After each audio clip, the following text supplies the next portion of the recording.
Victory begins at Vidyalakshmi. மாணவர்கள் அனைவருக்கும் வணக்கம்.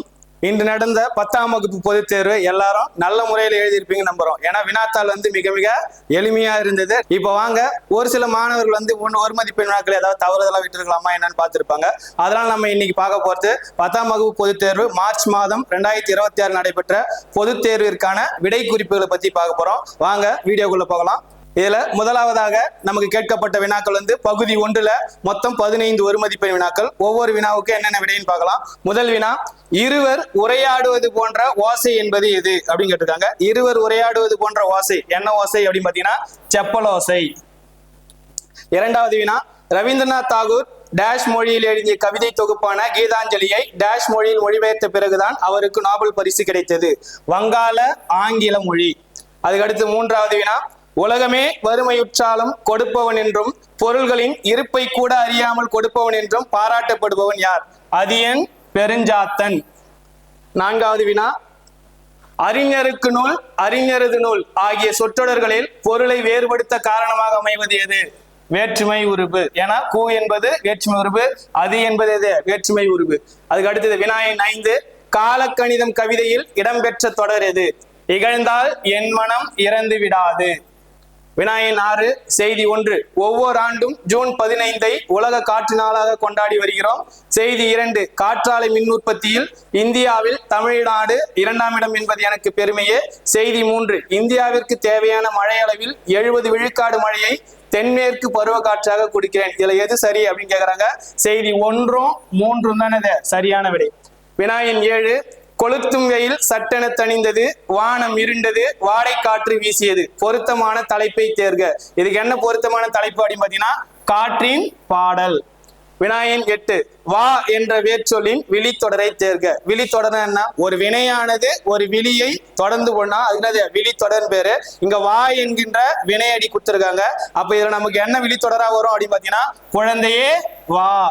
வினா எண் 9, நச்சிலைவேல் கோக்கோதை நாடு, நல்யானை கோக்கிள்ளி நாடு இத்தொடர்களில் குறிப்பிடுகின்ற நாடுகள் முறையே. நல்லது தெரிஞ்சுங்க.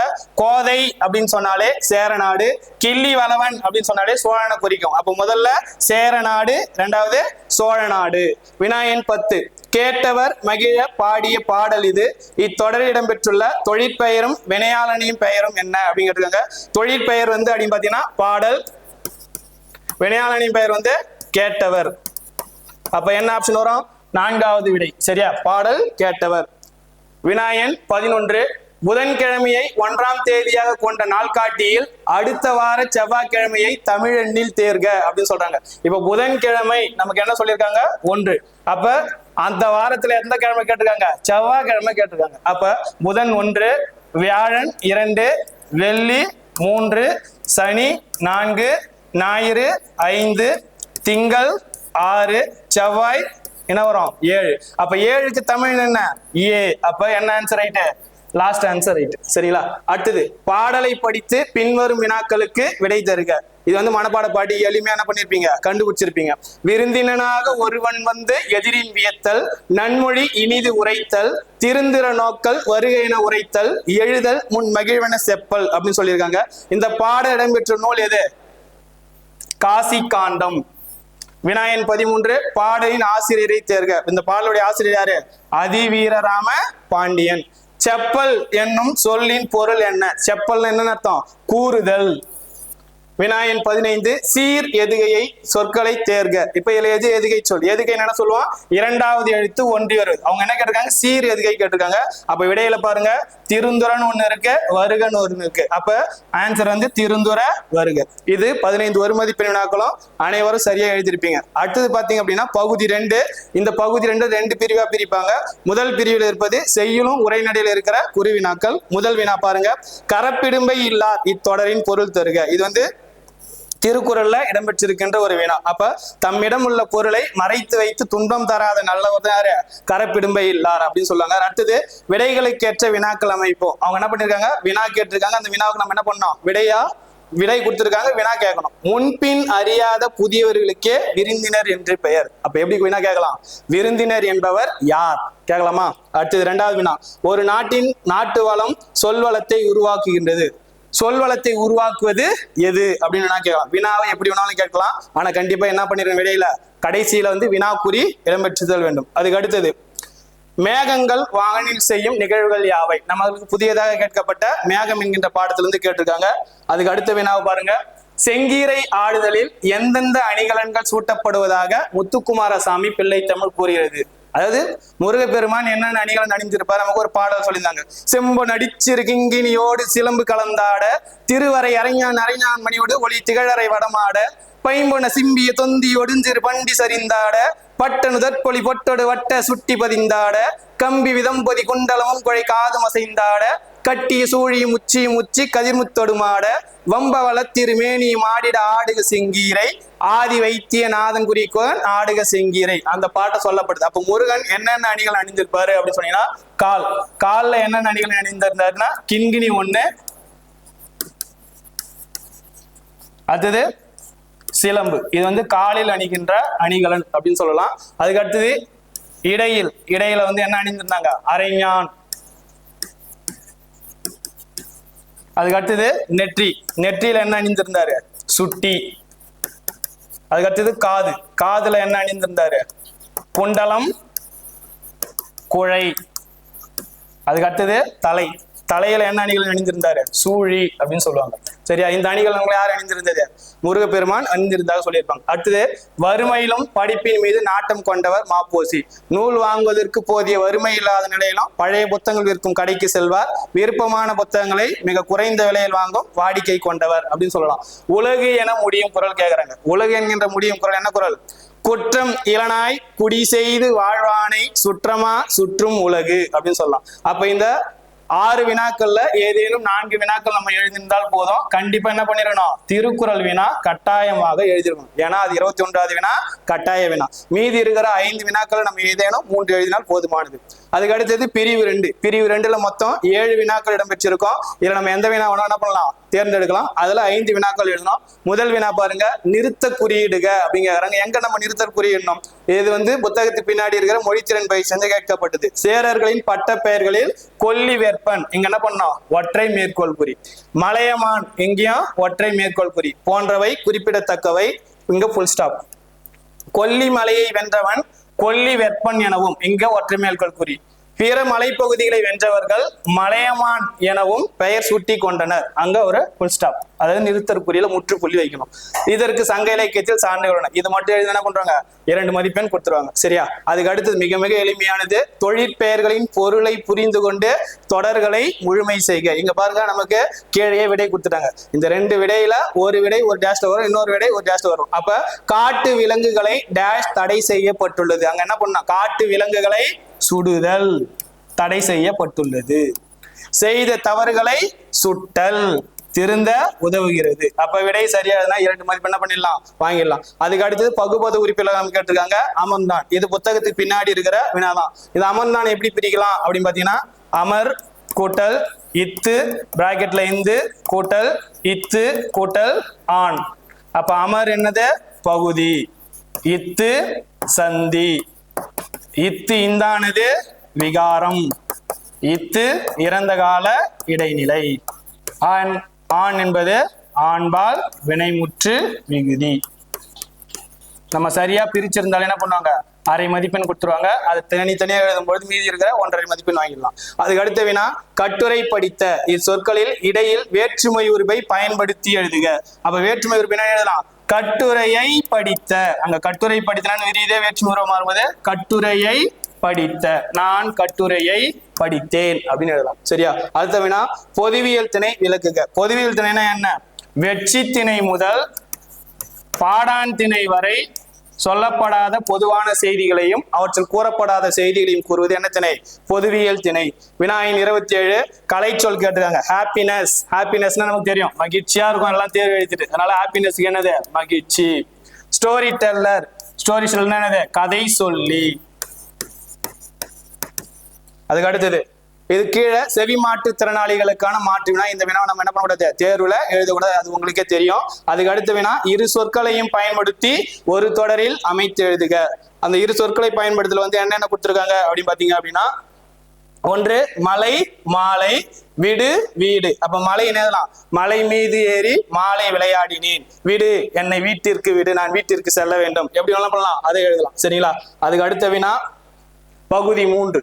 பகுதி 3ல 3 பிரிவா பிரிப்பாங்க. அதுல உங்களுக்கே தெரியும், உரைநடை பகுதியிலிருந்து முதல் பகுதி இருக்கும், இலக்கண பகுதியிலிருந்து ஒரு பகுதி இருக்கும், செய்யுள் பகுதியிலிருந்து இருக்கும். இதுல முதல் பகுதியில பாருங்க, நமக்கு என்ன வினா கேட்டிருக்காங்கன்னா, பல துறைகளின் வளர்ச்சிக்கு மொழிபெயர்ப்பு எவ்வாறு பயன்படுகிறது. ஏன்னா இன்னைக்கு மொழிபெயர்ப்பு இல்லாத இடமே சொல்லலாம். உதாரணத்துக்கு ஊடகங்கள்ல மொழிபெயர்ப்பு பயன்படுகிறது, அதுக்கடுத்து செய்தித்தாள் என்னது மொழிபெயர்ப்பானது பயன்படுகிறது. அடுத்தது மற்ற மொழிகளில் இருக்கின்ற கருத்துக்களையும் கலாச்சாரம் பண்பாடு ஆகியவற்றை அறிந்து கொள்வதற்கு மொழிபெயர்ப்பானது பயன்படுகிறது. இதெல்லாம் தொகுத்து எழுதினா நமக்கு 3 மதிப்பெண் கிடைச்சிடும். அதுக்கு அடுத்தது 30வது தலையை கொடுத்தேனும் தலைநகரை காப்போம், இடம் சுட்டி பொருள் விளக்கம் தருக. அப்ப இங்க என்ன சொல்றாங்கன்னா, மாப்போசியை பத்தி சொல்றாங்க. ஏன்னா மாப்போசி போராடல அப்படின்னா சென்னை என்கின்ற நகரம் நம்ம வீட்டுனா போயிருக்கோம். அப்ப இப்பகுதி அதில் இடம்பெற்றுள்ளது சிற்றக்கல் ஒளி அப்படின்னு சொல்லுவாங்க.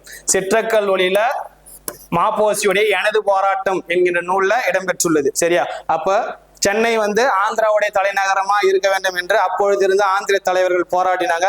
அதை எதிர்த்து மாப்போசி கூறிய கூற்று. அவர் கூறிய கூற்ற அப்ப இருந்த பிரதமர் யார் அப்படின்னு பாத்தீங்கன்னா திரு நேரு அவர்கள் பிரதமரா இருந்த பொழுது நடுவண் அரசின் சார்பாக அவர் என்ன பண்ணாரு, 1953ஆம் ஆண்டு சென்னை தமிழருக்கே உரியது அப்படின்னு சொல்லி என்ன பண்ணாரு, தீர்ப்பு வழங்கினார். அந்த கொஸ்டினுக்கு இடை. சரியா?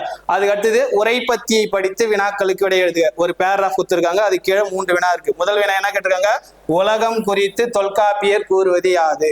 அப்ப அதுக்கு என்ன விடை, தொல்காப்பியர் உலகம் 5 பூதங்களால் ஆனது என்கிறார். அதானது முதல் வினை. 2வது, கடல் கடந்த பயணங்கள் பழங்காலத்தில் எவ்வாறு நிகழ்ந்தன. எப்படி நிகழ்ந்தன? பழங்காலத்தில் கடல் கடந்த பயணங்கள் அனைத்தும் காற்றால் இயக்கப்பட்ட பாய்மர கப்பல்களால் நிகழ்ந்தன. ஏன்னா பாய்மர கப்பல் தானே காற்று வீசும் பொழுது அதனது கப்பல் செல்வதற்கு பயன்படுகிறது. 3வது வினா, மதுரை இளநாகனாரின் காற்று பற்றிய கருத்தை எழுதுக. அவர் என்ன சொல்றாரு, கடுங்காற்று மணலை கொண்டு சேர்க்கிறது அப்படின்னு சொல்றாரு. கடுங்காற்று மணலை கொண்டு சேர்க்கிறது. இந்த 3 வினாவில ஏதேனும் 2 வினா எழுதி என்ன பண்ணுவாங்க, முழு மதிப்பெண் கொடுத்துருவாங்க.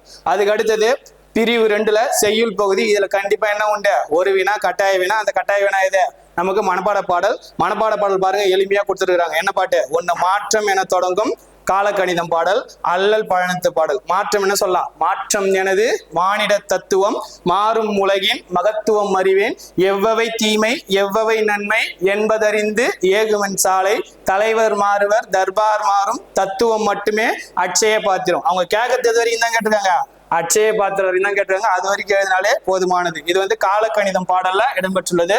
ஆசிரியர் யாரு, கண்ணதாசன் அப்படின்னு நம்ம சொல்லலாம். அதுக்கு அடுத்ததா இருக்கிறது முத்தொள்ளாயிரம் பாடல். முத்தொள்ளாயிரம் பாடல் இந்த வருடம் புதியதாக கேட்கப்பட்ட ஒரு செய்யுள் பகுதி. அல்லல் பழனத்து அரக்காம்பல் வாய் அவிழ வெள்ளம் தீப்பட்டது என வெறியி புல்லினம் தம் கைச்சிறகால் பார்ப்பொடுக்கும் கவ்வை உடைத்தரோ நச்சிலைவேல் கோக்கோதை நாடு. இதுக்கு ஆசிரியர் பெயர் இல்ல. இந்த 2 பாடல்ல ஏதேனும் ஒரு பாடல் எழுதியிருந்தால் போதுமானது. அடுத்தது பாத்தீங்கன்னா 32வது வினா, தமிழ் அன்னையை வாழ்த்துவதற்கான காரணங்களாக பாவலர் ஏறு சுட்டுவனர். முதல் செய்யுள் பகுதி அன்னை மொழி லெசன் இருக்கு. சரியா? அப்ப அதை எழுதிருக்கலாம். இல்ல அப்படின்னா தான் எவற்றையெல்லாம் அறியவில்லை என்று கருணையன் கூறுகிறார். இந்த வினாவை கொஞ்சம் மாத்தி கேட்டிருக்காங்க. என்னன்னு மாத்தி கேட்டிருக்காங்க, புத்தகத்துக்கு பின்னாடி எவையெல்லாம் அறியேன் அப்படின்னு சொல்லிட்டு கருணையன் சொல்வதா கேட்டிருப்பாங்க. அந்த கொஸ்டினை கொஞ்சம் மாத்தி தான் எவற்றையெல்லாம் அறியேன் அப்படின்னு கேட்டிருக்காங்க. இதுல ஏதாவது 2 வினாக்கள் எழுதினால் போதுமானது.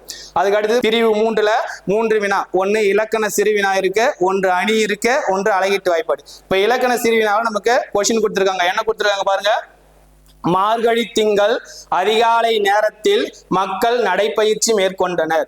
சிலர் மிதிவடியில் சென்றனர். சாலை ஓரத்தில் இருந்த வீட்டின் மதிலை ஒட்டி செங்காந்தல் மலர்கள் பூத்து குலுங்கியபடி இருந்தன. அவற்றை பார்த்தபடியே வீடு சென்றேன். பத்தியை படித்து தொகைநிலை தொடர்களை கண்டறிக அப்படின்னு கேட்டிருக்காங்க. தொகைநிலை தொடர்னா எங்கெங்கெல்லாம் தொகைகள் மறைந்து வந்திருக்கு. அப்ப மொத்தம் நமக்கு எத்தனை தொகைகள் உண்டு, 6 தொகைகள். அப்ப இந்த பத்தியில என்னென்ன தொகைன்னு கண்டுபிடிக்க போறோம். முதல்ல பாருங்க, மார்கழி திங்கள். அப்ப மார்கழி திங்கள் அப்படின்னு சொல்லும் பொழுது அது என்ன தொகை, இருபெயரொட்டு பண்பு தொகை. ஏன், மார்கழி என்பது சிறப்பு பெயர், திங்கள் என்பது பொது பெயர். அப்ப சிறப்பு பெயர் முதலிலும் பொது பெயர் 2வது வந்தா அதுக்கு என்ன இலக்கண குறிப்பு, இரு பெயரொட்டு பண்பு தொகை.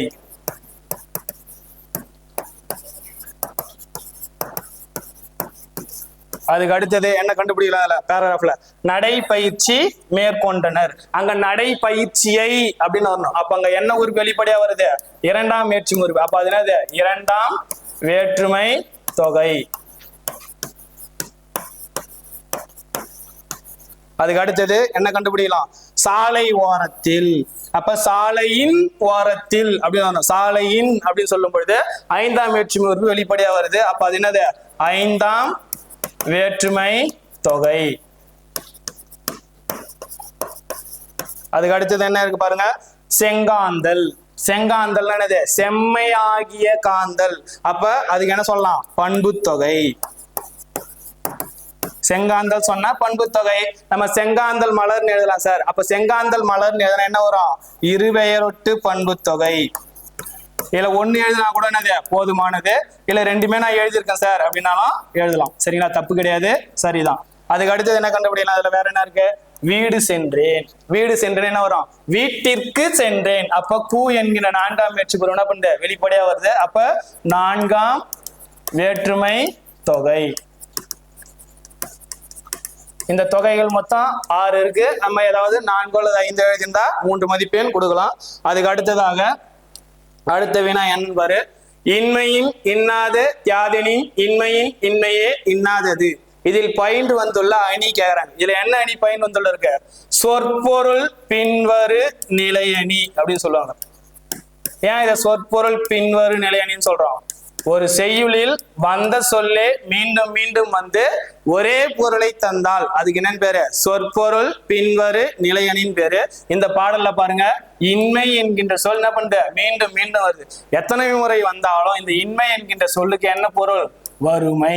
அப்ப இன்மை என்கின்ற சொல் மீண்டும் மீண்டும் வந்து வறுமை என்கின்ற ஒரே பொருளை தருவதால் இதுல என்ன அணி பயின்று வந்துள்ளது? சொற்பொருள் பின்வரு நிலையணி பயின்று வந்துள்ளது. அதுக்கு அடுத்துதான் நமக்கு என்ன பண்ணிருக்காங்க? அழகீட்டு வாய்ப்பாடு கேட்டிருக்காங்க. கண்டிப்பா எல்லாருமே இந்த அழகீட்டு வாய்ப்பாடு வேணா என்ன பண்ணிருப்பீங்க? எழுதிருப்பீங்க. உதாரணமா பாத்தீங்கன்னா அரிய ஒற்றுள். இதுல என்ன இருக்கு? நிறை நிறை நேர் கருவிலங்காய், எல்லாம் நேர் நேர் தேமா, அரிதே நிறை நேர் புலிமா, பெரியாரை நிறை நேர் நேர் புலிமாங்காய், பேணி நேர் நேர் தேமா, தமரா நிறை நேர் புலிமா, கொழல் என்ன வாய்ப்பாடு? நிறை மலர். சரியா? அப்ப இதுல ஏதேனும் 2 எழுதினா போதுமானது. அதுக்கு அடுத்ததான் பாத்தீங்கன்னா பகுதி 4. இது எல்லாமே 5 மதிப்பெண் வினாக்கள். நம்ம போன முறை 100 மதிப்பெண் எடுப்பதற்கு என்னென்ன போட்டோம் இல்லையா, அதுல சொல்லப்பட்ட வினாக்கள் என்ன பண்ணிருக்காங்க? அப்படியே கேட்டிருக்காங்க. பாருங்க, ஃபர்ஸ்ட் கொஸ்டின்ல கம்பராமாயண நெடுவினா கேட்டிருக்காங்க. சப்போஸ் கம்பராமாயண நெடுவினா படிக்க முடியலனா கூட எளிமையா எதை எழுதிருக்கலாம்? ஒழுக்கமுடைமை அதிகாரம், திருக்குறள் இருக்கிற கருத்துக்களை எழுதியிருக்கான். உலகத்தோடு ஒட்ட ஒழுகல், பலகற்றும் கல்லார் அறிவிலாதார், அப்படி இல்லைன்னா ஒழுக்கத்தின் எய்துவர் மேன்மை, இழுக்கத்தின் எய்துவர் எய்தாப்பொழி, அந்த குரல் எழுதலாம். ஒழுக்கம் விழுப்பம் தரலான், ஒழுக்கம் உயிரினும் ஓம்பப்படும். அந்த குரலுடைய பொருள் எழுதினாலே போதுமான கருத்துக்கள் படிப்பாங்க. முழு மதிப்பெண் கொடுத்துருவாங்க. அடுத்து வினா எண் 39. இதுல பாருங்க, நமக்கு ஒரே ஒரு சின்னதா என்ன பண்ணிருக்காங்க? கொஞ்சம் வினா என்ன பண்ணிருக்காங்க? மாத்திருக்காங்க. நம்ம படிச்சிருப்போம், மாவட்ட அளவு படிச்சோம் என்ன நினைப்போம்? மரம் இயற்கையின் வரும் புத்தகத்துக்கு பின்னாடி படிச்சோம். ஆனா அவங்க என்ன பண்ணிட்டாங்க? தலைப்பை மாத்திட்டாங்க. என்னன்னு மாத்திருக்காங்க? பெண்கள் நாட்டின் கண்கள். அதுல கட்டுரை போட்டியில் வெற்றி பெற்று முதல் பரிசு பெற்ற தோழனை வாழ்த்தி மடல் எழுதுக. எப்பவுமே இது வந்து என்ன கடிதம்? உறவு முறை கடிதம். நம்ம புத்தகத்துல என்ன வேணா கேட்டிருந்தாங்க? மாவட்ட அளவில் வெற்றி பெற்று மரம் இயற்கையின் மரம் எனும் தலைப்பிலான கட்டுரை போட்டி வெற்றி பெற்ற நண்பனை பாராட்டி கடிதம். கட்டுரைக்கு தலைப்பு தான் மாத்திருக்காங்க. அப்ப நம்ம அந்த இடத்துல அந்த தலைப்பு எட்டுமை எழுதினாலே முழு மதிப்பெண் கொடுத்துருவாங்க. அப்ப உறவு முறை கடிதம் எழுதும் போது ஏதாவது ஒரு நம்பர், ஒரு தெரு பேரு, கீழே தேர்வு நடக்கிற நாள். இன்னைக்கு தானே தேர்வு நடந்தது, 13/3/2026. அதுக்கப்புறம் அன்புள்ள அப்படின்னு சொல்லிட்டு நலம் விசாரிச்சுட்டு கீழே இடம் நாள் இப்படிக்கு போட்டுட்டு உரைமேல் முகவர் எழுதினாலே 5 மதிப்பெண் கொடுக்கலாம். இல்ல சார் அது வேணா கொஞ்சம் கஷ்டமா இருக்குது, புதுசா இருக்கு, நான் எழுதல, கீழே இருக்கு தாராளமா என்ன கேட்டாங்க? உங்கள் பகுதியில் மழை வெள்ளத்தால் பாதிக்கப்பட்ட சாலையை சீரமைத்தல் வேண்டி மாநகராட்சி ஆணையருக்கு கடிதம் கேட்கறாங்க. அப்ப தார் சாலை என்ன பண்றாங்க? சீரமை சொல்றாங்க. அப்ப என்ன எழுதணும்? அனுப்புனர் பெறுநர். பெறுநர் என்ன எழுதணும்? உயர்திரு மாநகராட்சி ஆணையர் அவர்கள் அப்படின்னு எழுதின போதும். மாநகராட்சி ஆணைய அலுவலகம், கீழே ஊர் பேர் போட போறோம். பொருள் என்னது? சாலையை சீரமைத்தல் தொடர்பாக. அது சம்பந்தமா எழுதிட்டு கீழே என்ன பண்ணிடணும்? நன்றி போட்டுக்கணும், இடம் நாள் எழுதிருக்கணும், இப்படி எழுதிருக்கணும், உரைமேல் முகவரி. இது எழுதினால முழு மதிப்பெண் வழங்கிடுவாங்க. அதுக்கு அடுத்து காட்சியை கண்டு கவினுரை எழுதுக. இங்க நமக்கு இது எந்த புத்தகத்துல இருக்குது? இயல் 1ல இருக்கிற பிக்சர். சரியா? இதுக்கு கவிதை நம்ம எழுதியிருப்போம். மாணவ பருவத்தில் சொல்லி நீங்க என்ன பண்ணிருப்பீங்க? கவிதை படிச்சிருப்பீங்க. அந்த கவிதை முழுமையா எழுந்தா முழு மதிப்பெண் வழங்குவாங்க. அதுக்கு அடுத்தது 41வது வினா. என்ன வினா? படிவம். இதுல என்ன படிவம் கேட்டிருக்காங்க? நூலக உறுப்பினர் படிவம். அப்ப நமக்கு பொது தேர்வு விடைத்தாள்ல 4 படிவம் கொடுத்திருப்பாங்க. 4 படிவத்துல முதல் படிவமே எந்த படிவம் தான்? நூலக உறுப்பினர் படிவம். அப்ப இதுல அவங்க என்ன பெயர் கொடுத்திருக்காங்க? பையன் பேர் வந்து என்னது? புகழேந்தி. அப்பா பேர் என்னது? மதிவேந்தன். அவங்க என்ன அட்ரஸ்ல வசிக்கிறாங்க? நம்பர் 7 பூம்பொழில் தெரு, பாரதிதாசன் நகர், என்ன மாவட்டம்? நீலகிரி மாவட்டம். எதனா சரியா எழுதுனா போதும். அதுக்கப்புறம் அவங்க என்ன நூலகத்துல உறுப்பினர் சேர சொல்றாங்க? மைய நூலகம். இதுதான் ரொம்ப முக்கியமானது. ஏன்னா அதுல வந்து பாத்தீங்கன்னா ஊர்ப்புற நூலகம் இருக்கும், கிளை நூலகம் இருக்கும், மைய நூலகம் இருக்கும். நம்ம எழுதும் போது என்ன எழுதணும்? மைய நூலகம் அப்படின்னு எழுதணும். எழுதினாலும் என்னது? முழு மதிப்பெண் கொடுத்திருப்பாங்க. நீங்க எல்லாருமே என்ன பண்ணிருப்பீங்க? படிவம் கண்டிப்பா எழுதிருப்பீங்க. அதுக்கு அடுத்தது 42ல 2 வினாக்கள் இருக்கு. 2 வினாக்களுமே எளிமையான வினாக்கள் தான். நாம் பின்பற்ற வேண்டிய அறங்கள் என்ன, அதனால் ஏற்படும் நன்மைகள், அதை பத்தி எழுதலாம். இல்லைன்னா இயல் 2ல என்ன கொடுத்திருக்காங்க?